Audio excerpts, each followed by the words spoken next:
వరుస హిట్లతో దూసుకుపోతున్న అడవిశేష్ కెరియర్ కు డెకాయిట్ బ్రేకులు వేసిందా? Please subscribe. Dacoit movie review. ఇక ప్లాట్ ఏంటంటే,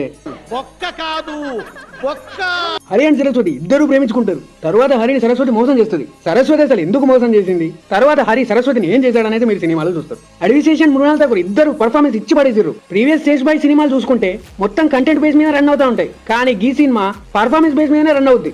పర్ఫార్మెన్స్ పరంగా stage by career best deliver చేసిండు. మూవీ స్టార్ట్ అవ్వడమే చాలా మంచి సీన్స్ పడతాయి. లవ్ స్టోరీని కూడా ఇంట్రెస్టింగ్ వేలోనే ఎస్టాబ్లిష్ చేస్తారు. ఇంటర్వెల్ దాకా చాలా ఇంట్రెస్టింగ్ వేలో ఈ సినిమాని రూట్ చేశారు. ఫస్ట్ హాఫ్ లో ఒక ఎస్కేప్ సీన్ ఉంటుంది, అది మ్యాడ్ మ్యాక్స్ అంతే. ఇంటర్వెల్ కూడా మంచి బ్యాంగర్ అనే చెప్పాలా. ఇక సెకండ్ హాఫ్ మిడ్ నుంచి క్లైమాక్స్ వరకు ఓ ఎమోషనల్ రైడ్ అనే చెప్పాలి. ఈ సినిమాకు మరో major highlight screen play and editing. Cinema మొత్తం ప్రెడిక్టబుల్ గానే ఉంటుంది, కానీ తన ఎడిటింగ్ తో మ్యాజిక్ చేసి మనల్ని బోర్ ఫీల్ అవ్వకుండా చేస్తాడు. పర్ఫార్మెన్స్ పరంగా శేష్ బాయ్ కెరియర్ బెస్ట్ అని చెప్పిన ఈ సినిమానే కంటెంట్ పరంగా శేష్ బాయ్ వీకెస్ట్ మూవీ అని చెప్తా. సినిమా మొత్తం రైటింగ్ లో లోపాలు కనబడతా ఉంటాయి. చాలా ఫేజెస్ లో చాలా కన్వీనియంట్ గా ఉంటుంది రైటింగ్ మొత్తం. సినిమా మొత్తం బేస్ అయ్యేది ఒక ఎమోషనల్ కనెక్టివిటీ మీద, కానీ అక్కడే దెబ్బేసింది. ఇది ఒక అవుట్ అండ్ అవుట్ ప్రేమ కదా. దీన్ని థ్రిల్లర్ జానరాలో వాళ్ళు డీల్ చేసిరు. రెండు 50-50 పెట్టుకోవడంతో దేనికి మనం ప్రాపర్ గా ఎడ్జ్ అవ్వలేకపోయాం. ఎక్సెప్ట్ శేష్ అండ్ మృణాల్ తప్ప సినిమాలో షూట్నికి ఏముండదు. గట్లని మరీ మొత్తం తీసి పారేసే బొమ్మ అయితే కాదు. మీకు టీజర్ అండ్ ట్రైలర్ నచ్చితే ఏదో ఒక్కసారి అలా చూసేయచ్చు. బట్ శేష్ మీద ఎక్స్పెక్టేషన్స్ పెట్టుకొని పోతే మాత్రం you definitely disappointed. That's it for the review.